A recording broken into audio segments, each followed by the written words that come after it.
বাড়ি থেকে কিছুটা দূরে চলে গেছিলাম একটা রেস্টুরেন্টে।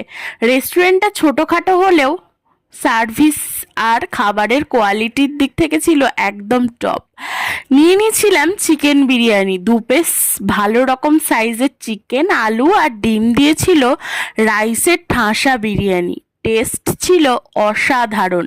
যেমন নরম ছিল আলু, তেমনি নরম ছিল চিকেনের পিসগুলো, খেতে একদম অপূর্ব। তারপরে অর্ডার করে নিয়েছিলাম এখানে চিকেন মালাই মশালা আর বাটার নান।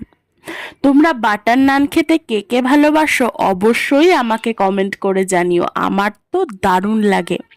নানটা যেমন ছিল সফট আর চিকেনের টেস্টটাও ছিল অসাধারণ। এরকম চিকেনের রেসিপি কিন্তু আমি আগে কখনো ট্রাই করিনি, তোমরা অবশ্যই একবার ট্রাই করো। আমার ভিডিও ভালো লাগলে অবশ্যই লাইক কমেন্ট শেয়ার করে দিও।